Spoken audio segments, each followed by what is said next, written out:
It was the single most dangerous hover in the history of Australian helicopter operations.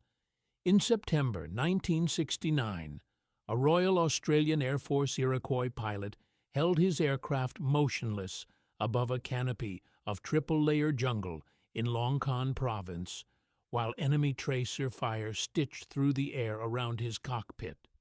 60 meters below, 5 SAS troopers were clipped onto ropes, dangling between the treetops and the forest floor, suspended in the most vulnerable position a human being can occupy in a combat zone. The extraction window was 90 seconds. After that, the Viet Cong machine gun teams converging on the hover point would have a stationary target the size of a house, and every man in the air and on the ground would die. The pilot held the hover. The winch operator hauled bodies. The door gunners poured suppressive fire into tree lines they could barely see. And when the last trooper cleared the canopy, the pilot dropped the nose and dove for speed with 4 bullet holes in his tail boom and hydraulic fluid leaking across the cargo floor. One of those troopers never made it aboard. He fell from the rope, 60 meters into the jungle below, and vanished. His body would not be found for 39 years. But this story is not just about that day. It is about the entire system that made such extractions necessary. The partnership between 5-man SAS patrols and the helicopter crews of 9 Squadron RAAF that became, by almost universal professional assessment, the most effective special operations extraction capability of the entire Vietnam War. A capability so refined that American pilots who witnessed it requested transfers to study how it worked. A capability built not in factories or laboratories, but in the terrifying seconds between a smoke grenade popping through the canopy and a helicopter pulling men out of a jungle that was trying to swallow them alive. To understand how the Australians achieved this, you have to understand what they were being extracted from and why every extraction carried the weight of potential catastrophe. The Australian Special Air Service Regiment arrived in Buoc Thai Province in 1966 with a mission unlike anything the Americans were running.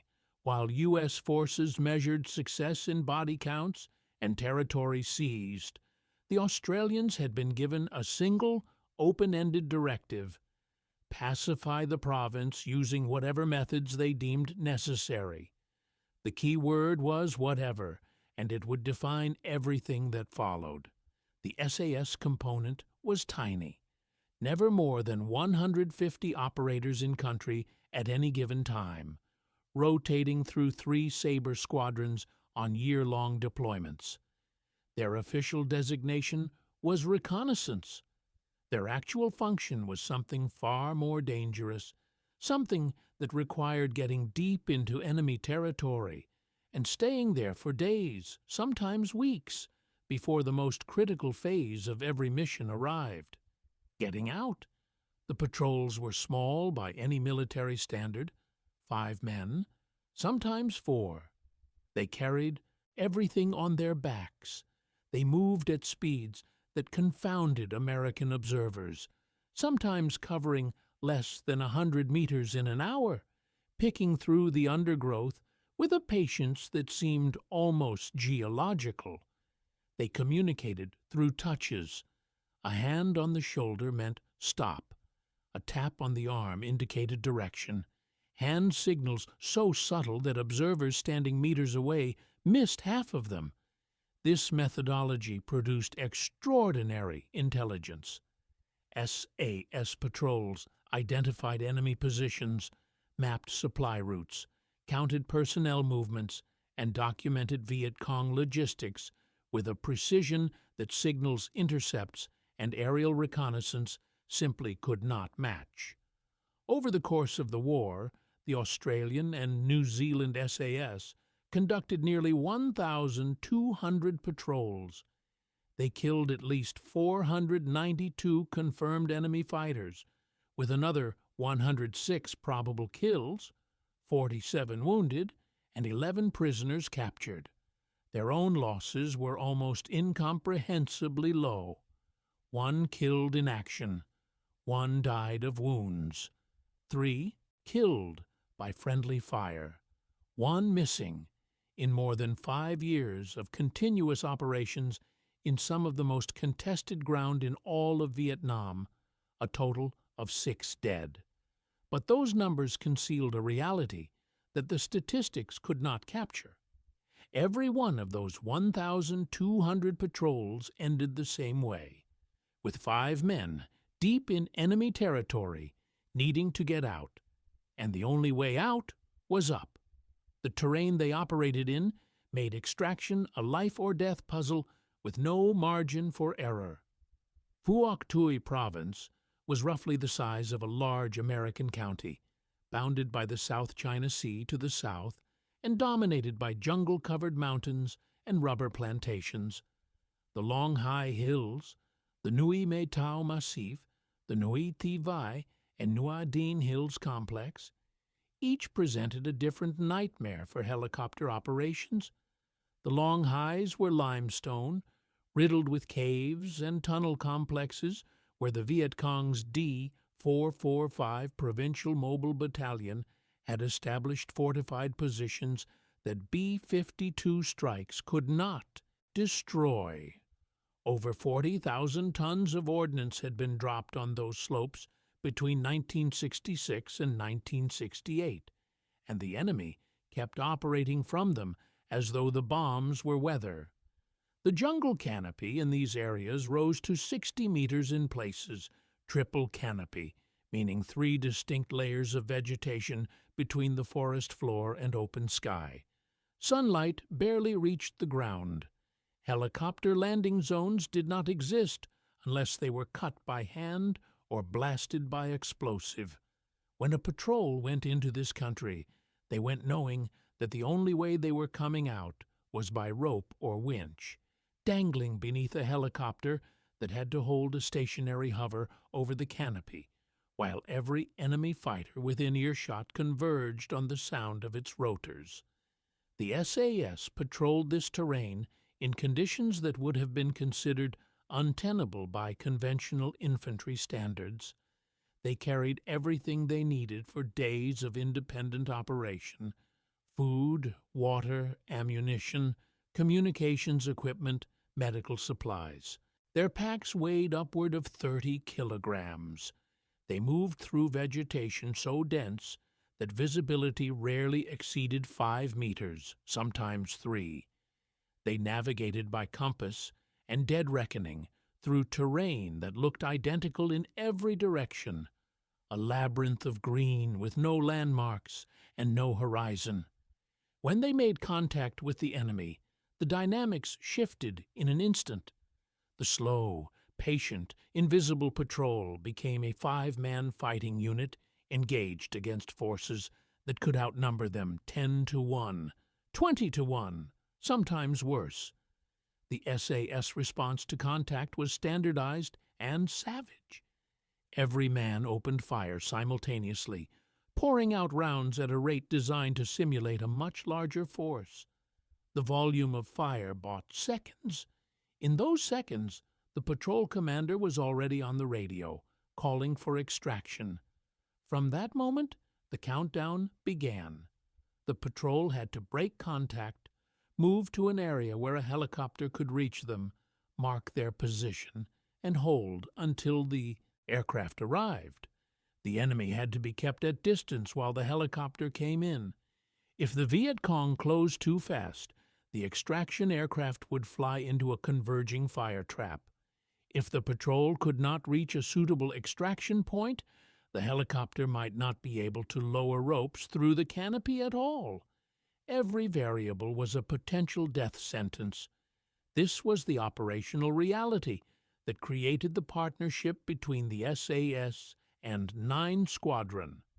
Not a bureaucratic arrangement between sister services, but a mutual dependency forged in the absolute certainty that without each other, neither could survive.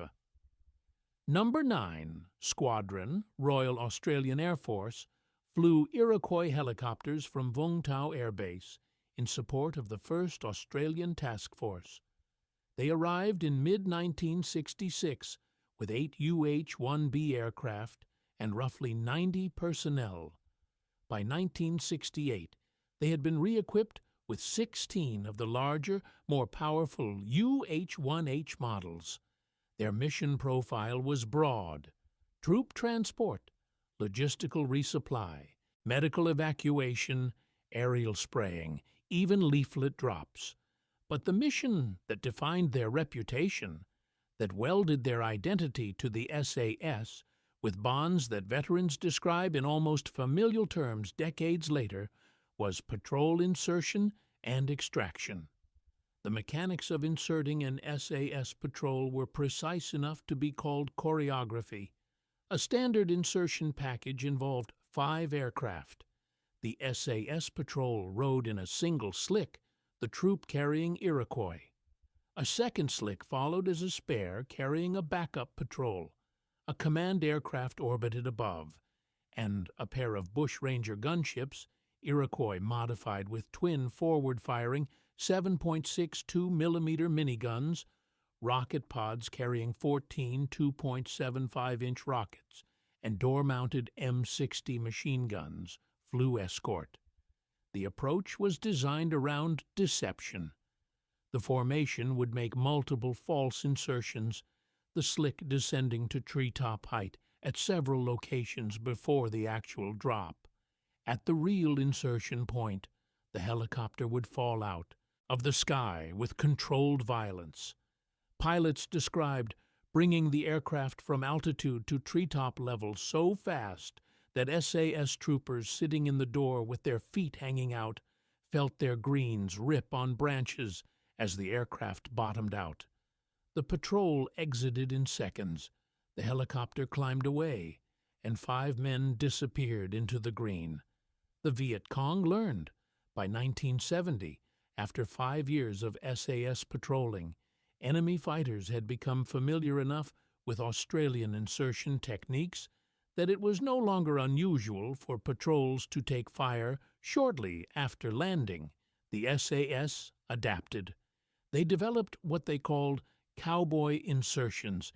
In this variation, both the primary patrol and the backup patrol inserted simultaneously. The 2 groups moved together for 5 minutes, then split. The backup patrol halted, waited, and if no contact developed, returned to the landing zone for extraction.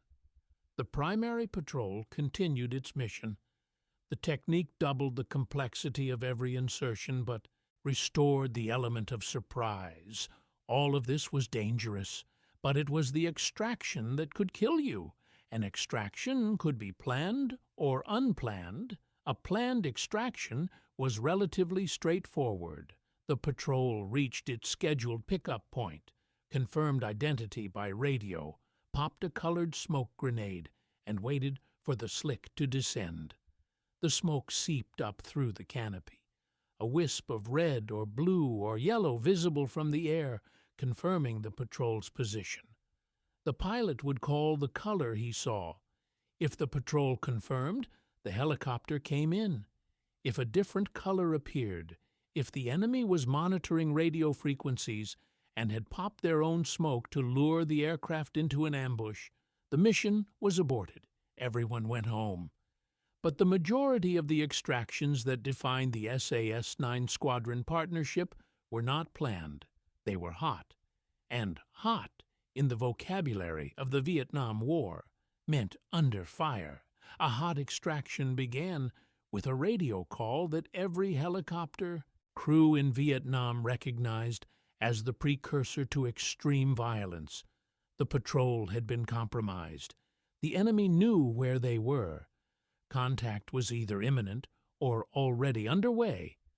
The 5 men on the ground needed to get out immediately, and the only way out was a helicopter hovering over a jungle canopy while an unknown number of enemy fighters converged on the sound.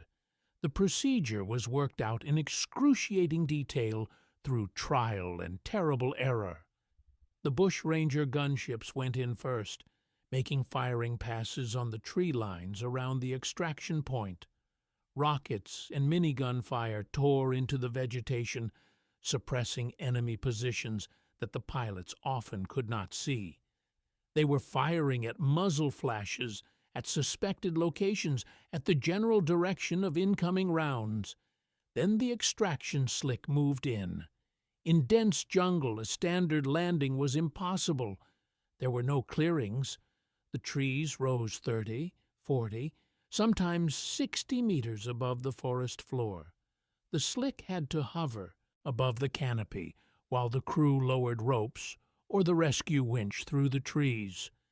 The SAS troopers on the ground clipped themselves onto the ropes using carabiners attached to their harnesses. Then the helicopter climbed, dragging the men up through branches and leaves and vines, hauling them bodily out of the jungle and into the sky. The winch method took the men up one or two at a time.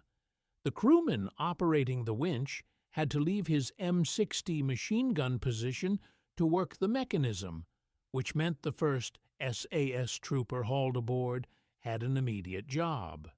He threw himself into the crewman's seat and took over the gun, adding his fire to the suppression while his mates were still being pulled up. The rope method was faster but more dangerous. The helicopter dropped multiple ropes simultaneously. The entire patrol clipped on and was lifted clear in a single pull. But the ropes were long, sometimes 30 meters or more, and the men dangled beneath the aircraft as it gained altitude and speed. If anyone had clipped onto the wrong loop, if a carabiner failed, if a rope snagged on a branch and snapped taut at the wrong angle, the trooper fell. The last two men on the ground always came up together. The doctrine was absolute. You never left one man alone in the jungle. Those final two troopers would be back to back, weapons oriented outward, firing into the tree line while the helicopter lowered the ropes. They would clip on simultaneously, and the pilot would pull power and climb. 90 seconds. That was the window the crews worked within during a contested extraction. 90 seconds from the moment the slick entered a hover over the canopy to the moment the last trooper cleared the trees. After 90 seconds, the statistical likelihood of a catastrophic hit on the hovering helicopter became unacceptable. The aircraft was stationary, loud, and enormous against the sky. Every second beyond the window invited destruction. The 9 squadron crews understood this, mathematics intimately. They also understood that leaving men on the ground was not an option. It was never an option, as one veteran pilot put it. 9 squadron and Lady Luck saved many SAS teams from certain death. The relationship between 9 squadron and the Army had not always been seamless. When the squadron first arrived in Vietnam in 1966, tensions arose almost immediately. The RAAF Air Board insisted that peacetime regulations should apply, which restricted 9 squadron from operating in insecure locations or undertaking offensive roles. Army commanders were frustrated. The helicopters they needed for combat support were being held back by bureaucratic caution drafted for a different world. The squadron's helicopters did not even have armor. Crews were not issued flak jackets. Those had to be scrounged from the Americans, traded for favors and Australian beer. The Battle of Long Tan in August 1966 changed everything. When D Company, 6th Battalion Royal Australian Regiment, found itself pinned down by a regimental-strength Viet Cong force in a rubber plantation southeast of Nui Dat, the situation deteriorated toward annihilation. 2 9 squadron helicopters flew through heavy rain at treetop height to deliver ammunition to the besieged company. The mission was flown into conditions that technically prohibited flight, over ground that was technically insecure, in support of troops who were technically beyond the squadron's authorized operating parameters. The pilots did it anyway. The ammunition they delivered kept D Company fighting until a relief force could break through. Without that resupply, the company would have been overrun. After Long Tan, the relationship between 9 Squadron and the Army transformed. The regulations that had constrained the squadron were quietly set aside. The pilots had proven that when lives hung in the balance, peacetime rules were irrelevant. This lesson would define every subsequent SAS extraction for the next 5 years. The squadron developed new operational concepts with remarkable speed. They achieved consistently high rates of aircraft availability and mission success, and they built the close professional relationship with the SAS that would become their defining legacy. The procedures they developed were captured in a standard operations procedures manual that was, by all accounts, complete, concise, and effective. It was also a living document, updated after every operation that revealed a flaw or suggested an improvement. The medical evacuation missions, what the crews called dust-offs, tested the same skills under equally desperate circumstances.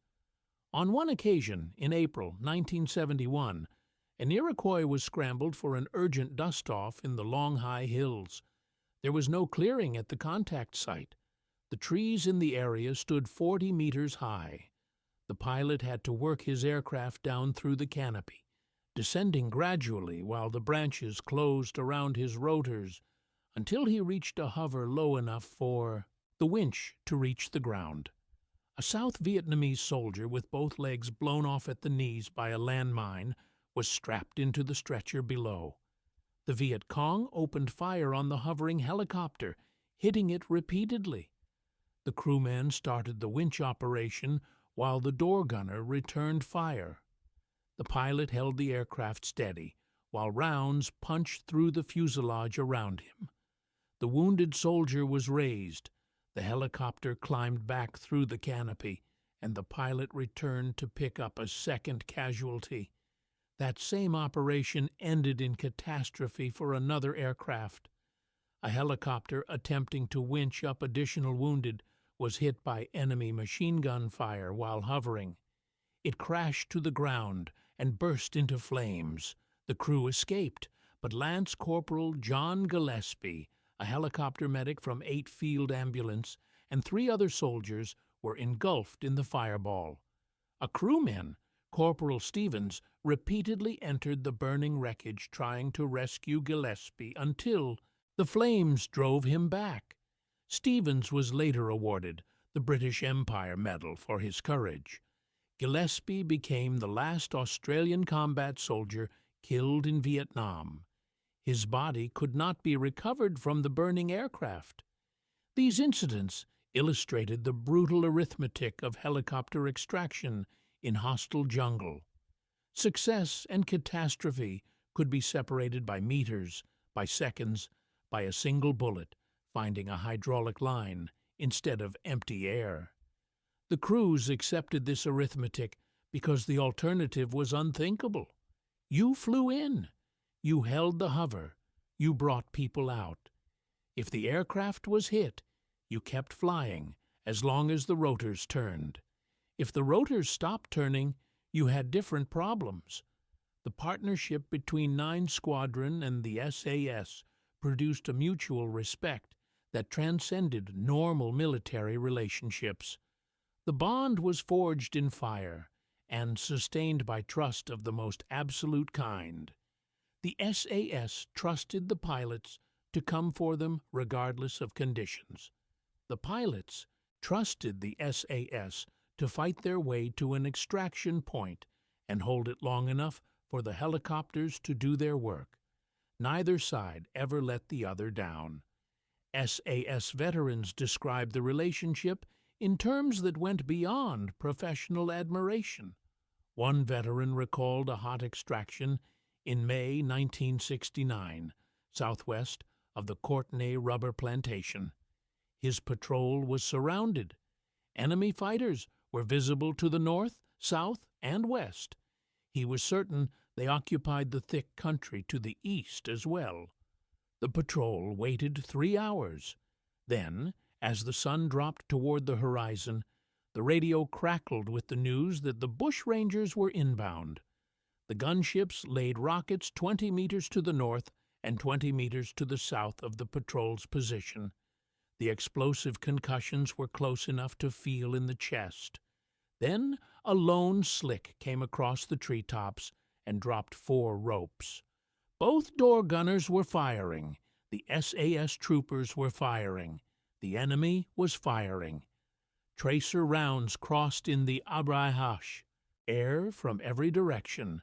The patrol clipped on, and the helicopter pulled them up through the canopy, while green and red tracer stitched the air around them. That pilot, whose name the veteran did not record in his account, brought 5 men out of what should have been a death trap. The veteran was unequivocal about what that meant. His patrol owed their lives to that pilot, to that one man who held the aircraft steady while the jungle tried to kill everything in the air and everything on the ground. This scene repeated itself across hundreds of operations. 9 Squadron flew 237,424 sorties during its deployment, maintaining an average aircraft serviceability rate above 84%. They lost 7 Iroquois and 2 crewmen to enemy action, 7 helicopters in 5.5 years of continuous combat operations. The rate was remarkably low, a testament to the skill of the crews and the tactical procedures they had refined through bitter experience.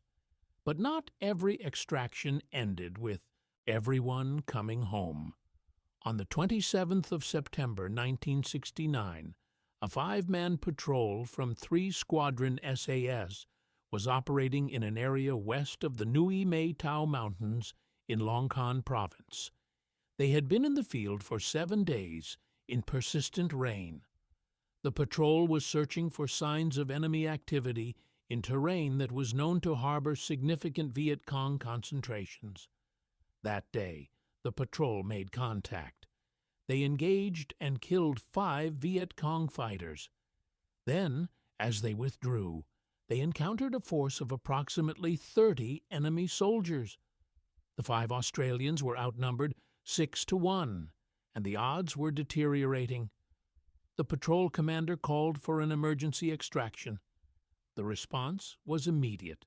The 9 Squadron mission leader, assessing the dangerous situation on the ground, deployed a heavy fire team of 3 bushranger gunships to protect the extraction, supported by 3 slick helicopters. The mission leader anticipated and expected fire on his aircraft during the lift. Bah! Formation raced toward the contact point. The bushrangers went in first, laying suppressive fire across the enemy positions. The extraction slick moved into a hover above the canopy. Ropes went down. The SAS troopers clipped on.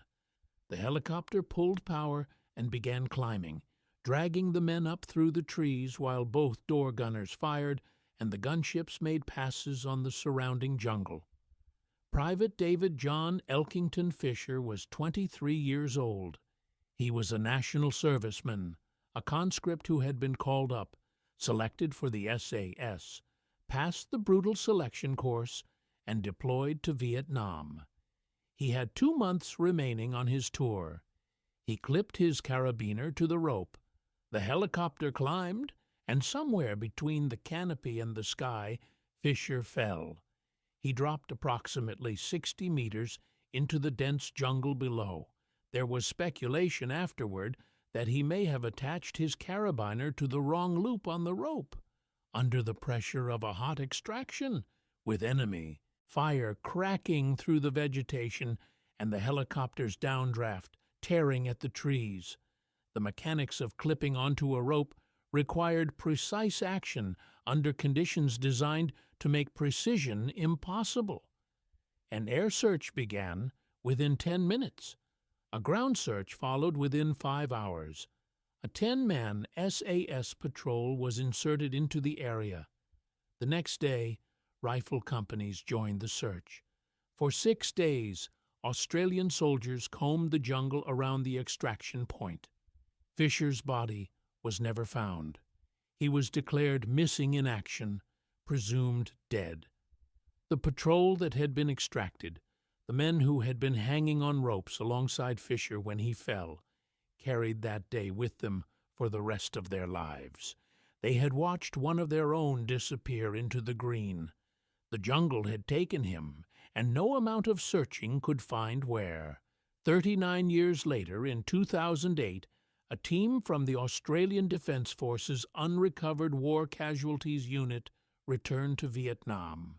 They had been investigating Fisher's case with meticulous care, interviewing veterans who had been involved in the extraction, reviewing unit war diaries, calculating the direction and speed of the aircraft at the time of the fall.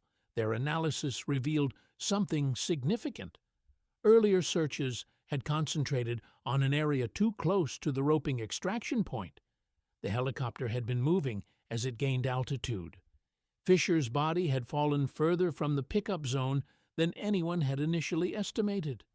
A critical piece of information came from a member of the Australian Vietnamese community.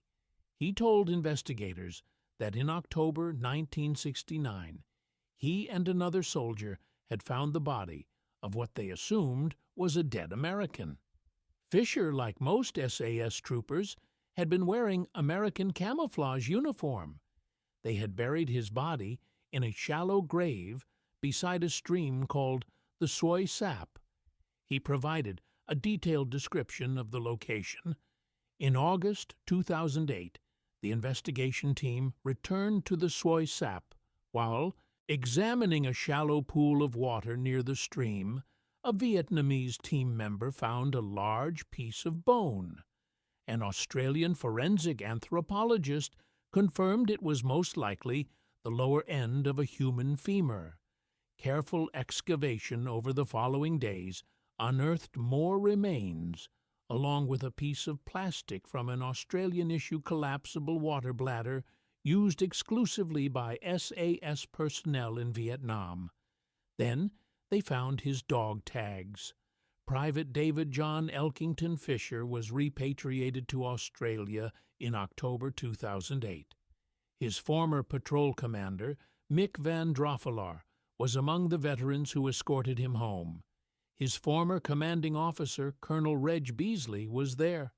Members of 3 Squadron SAS, men who had served alongside Fisher and never forgotten him, flew from across Australia to be at Richmond Air Base when the aircraft landed. Also present were Vietnam veterans from Australia's Vietnamese community, men who had fought alongside the Australians and now lived in the country that had welcomed them after the war. They had come to pay tribute to the soldiers who had risked their lives and sometimes given their lives fighting in their homeland. Fisher had been one of 6 Australian servicemen classified as missing in action in Vietnam, 4 soldiers and 2 RAAF aircrew. The effort to find them had begun in earnest in 2002, when a group of Vietnam veterans launched what became known as Operation Aussie's Home. 2 soldiers from 1st Battalion, Royal Australian Regiment, Lance Corporal Richard Parker and Private Peter Gilson, had been located and returned to Australia in 2007. Fisher was the 4th to come home. The 2 RAAF officers, Flying Officer Michael Herbert and Pilot Officer Robert Carver, lost when their Canberra bomber disappeared on a night bombing mission in 1970, would be found and repatriated in 2009.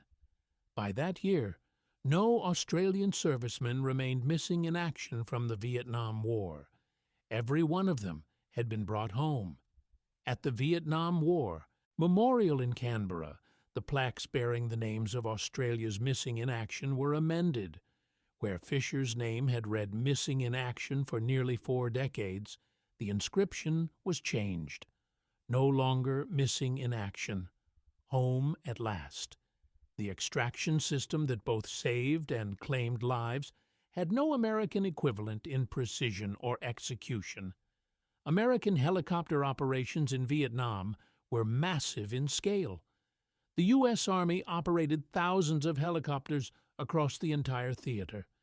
But the specific chemistry between 9 Squadron and the SAS, the small unit trust, the intimate knowledge of each other's procedures, the willingness to fly into situations that conventional risk assessment would have prohibited, that was uniquely Australian and New Zealand.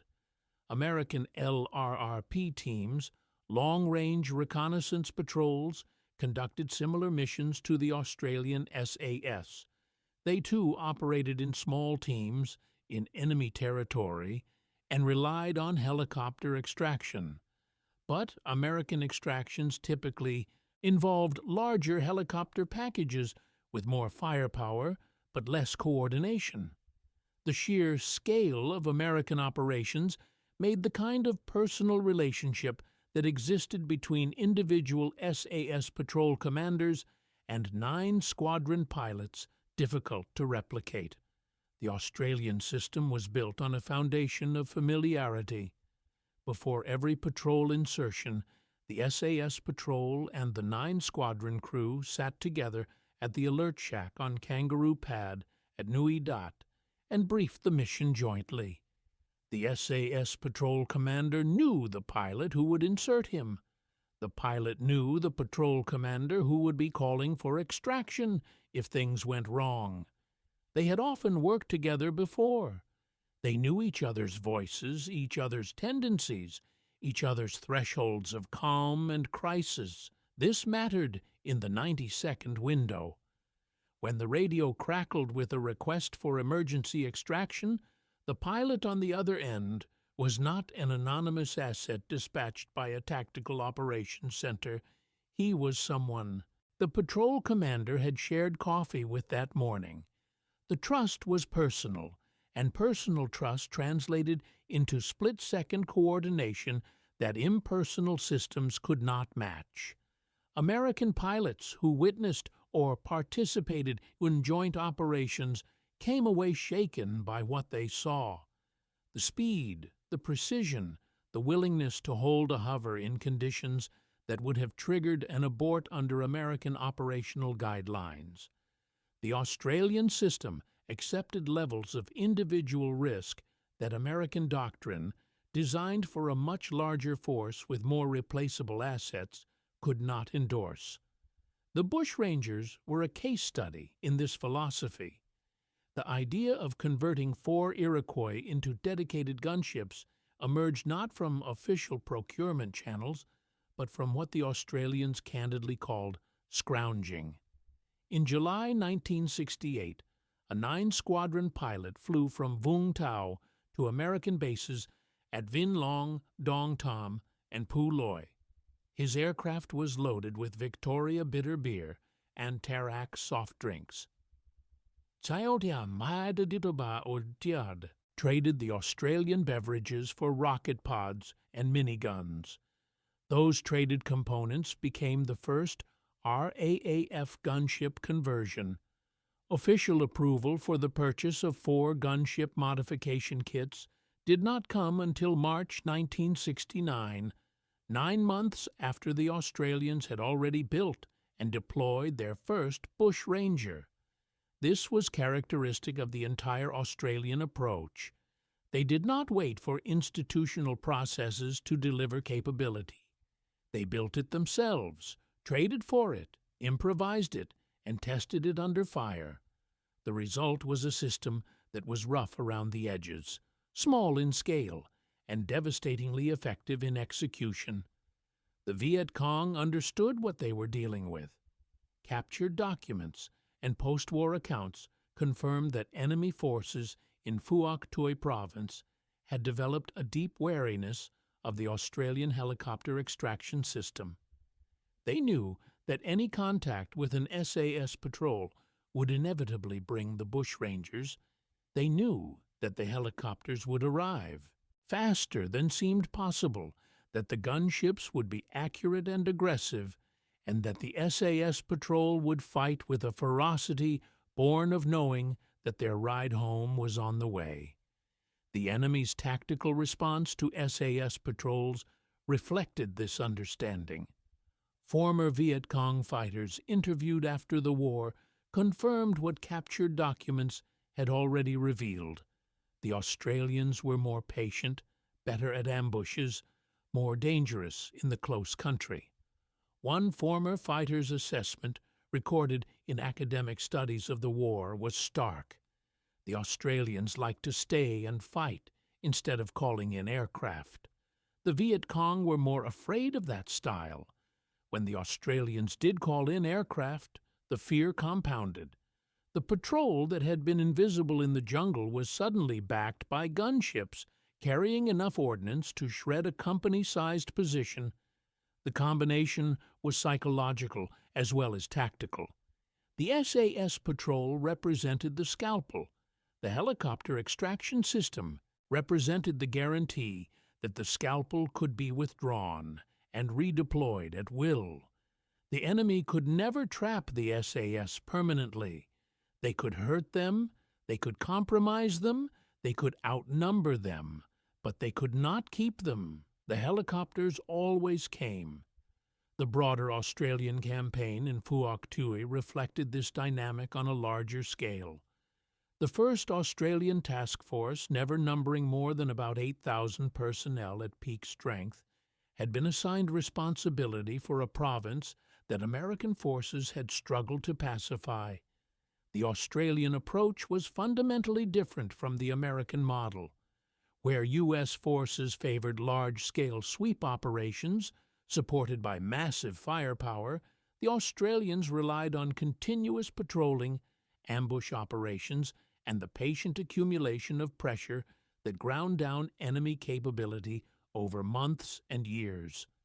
The data bore this out. Academic analysis of Australian combat contacts in Phuoc Tuy revealed that ambushes constituted approximately 36% of all engagements. The Australians were far more effective at ambushing the enemy than the enemy was at ambushing them. When the Viet Cong's food caches were destroyed during bunker system attacks, enemy units were forced to enter villages to restock their supplies.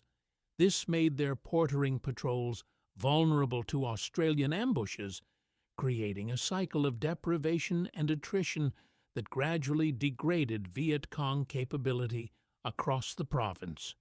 American Commander General William Westmoreland reportedly complained that the 1st Australian Task Force was not being aggressive enough. The Americans measured success in body counts. The Australians measured success in security. The distinction was philosophical, and it produced fundamentally different approaches to every aspect of the war, including how you got your men out when the shooting started. The American approach to helicopter extraction was built for scale. Thousands of aircraft, standardized procedures, interchangeable crews. It worked well enough when applied to conventional operations with large unit formations, but when applied to small team reconnaissance in dense jungle, the American system lacked the personal chemistry that made the Australian model so lethal and so survivable. American LRRP teams often experienced extraction delays, coordination failures, and the impersonal bureaucracy of large organizations in which the men on the ground and the men in the air had never met. The Australians eliminated every one of these friction points through the simple expedient of being small. When your entire helicopter squadron numbers 16 aircraft and your entire Special Operations Force numbers 150 men, everyone knows everyone. The pilot who will extract you has eaten dinner with you. The door gunner who will cover your extraction has played cards with you. The crewman who will operate the winch has heard your stories and told you his. This familiarity was not a luxury. It was a weapon, and it was a weapon the Americans could not replicate at any price. The cost of this capability extended beyond the 6 Australian SAS dead and the helicopter crews who were wounded or killed during extraction operations. 9 Squadron lost 7 aircraft during the war. Each loss represented a moment when the mathematics of the 90-second window failed, when enemy fire found its mark before the extraction was complete. 2 crewmen were killed in action. Others were wounded. The helicopter crews accepted this risk with the same quiet professionalism that characterized the SAS troopers they served. The door gunners occupied a position that tested human endurance in ways that defied easy description. They sat on the edge of an open aircraft with no seatbelt except a monkey strap, held in place by the force of the helicopter's movement. When the aircraft banked, they were looking straight down at the jungle floor hundreds of feet below. As one gunner recalled, the hair stood up on the back of your neck.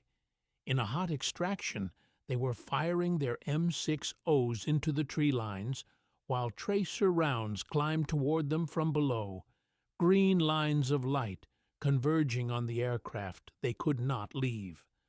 The transition from that reality to civilian life was measured in hours. One veteran recalled being on patrol in the morning and sitting in his parents' living room in Sydney that evening. The word he used was surreal. The psychological toll extended to every man who participated in the extraction system. Pilots who had held hovers while their aircraft was being shot to pieces found that the hypervigilance required to survive those moments did not switch off when the war ended. Door gunners who had spent their tours hanging out of aircraft over hostile jungle carried the sound of incoming fire in their sleep for decades. SAS troopers who had been extracted, who had clipped onto ropes and been hauled bodily out of firefights while dangling beneath a helicopter, carried memories that combined mortal terror with profound gratitude in combinations that human psychology was not designed to process. The man who held the hover while you were on the rope was the man who kept you alive. The rope that pulled you out of the jungle was the rope that failed David Fisher. Both realities existed simultaneously, and neither could be reconciled with the other. Post-traumatic stress rates among Australian Vietnam veterans eventually exceeded those of their American counterparts, despite the Australians serving in smaller numbers and sustaining far fewer casualties. The very adaptations that made them effective, the hyper-awareness, the suppression of normal human responses, the capacity to function in environments of extreme danger, these were not skills that could be discarded when the war ended. They became permanent features of the men who had developed them, embedded in neurological pathways that civilian life could not reprogram. In the decades since Vietnam, the Australian SAS extraction model has become a case study in special operations doctrine worldwide.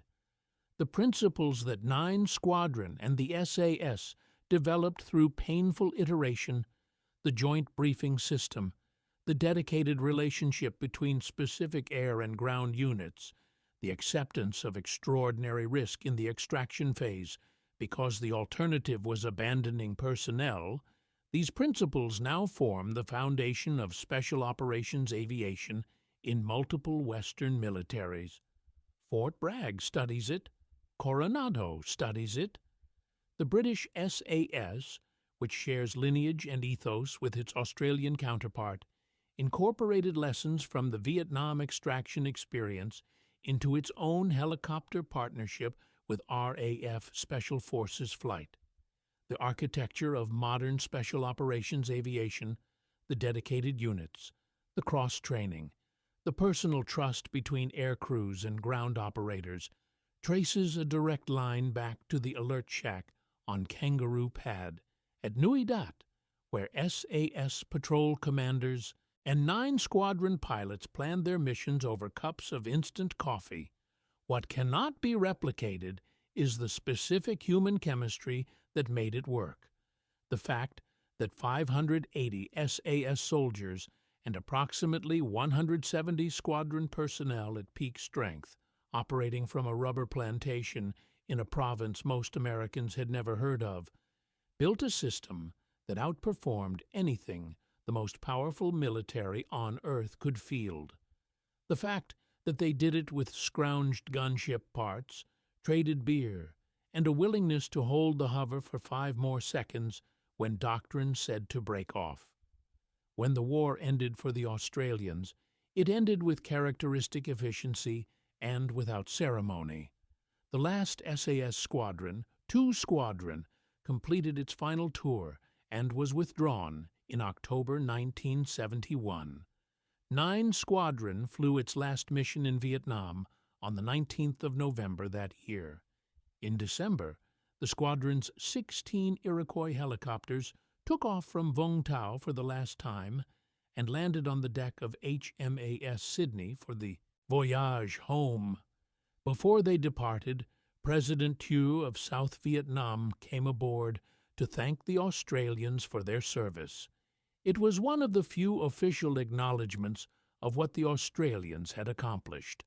The squadron returned to Australia and continued flying in support of the Army. In the 1980s, they deployed helicopters to the Sinai Peninsula as part of a multinational peacekeeping force. In 1988, they began re-equipping with Black Hawk helicopters. In February 1989, 9 Squadron was disbanded. Its personnel and aircraft were transferred to the Australian Army's 5th Aviation Regiment. The last commanding officer of 9 Squadron was Wing Commander Angus Houston, who would go on to become Chief of the Australian Defence Force. The squadron that had built one of the most remarkable air-ground partnerships in military history ceased to exist, absorbed into a larger organization that inherited its capabilities but could never fully replicate its spirit. The SAS continued. The IEOS regiment that had learned to fight in the jungles of Borneo and Vietnam carried those lessons into every subsequent deployment. East Timor, Afghanistan, Iraq.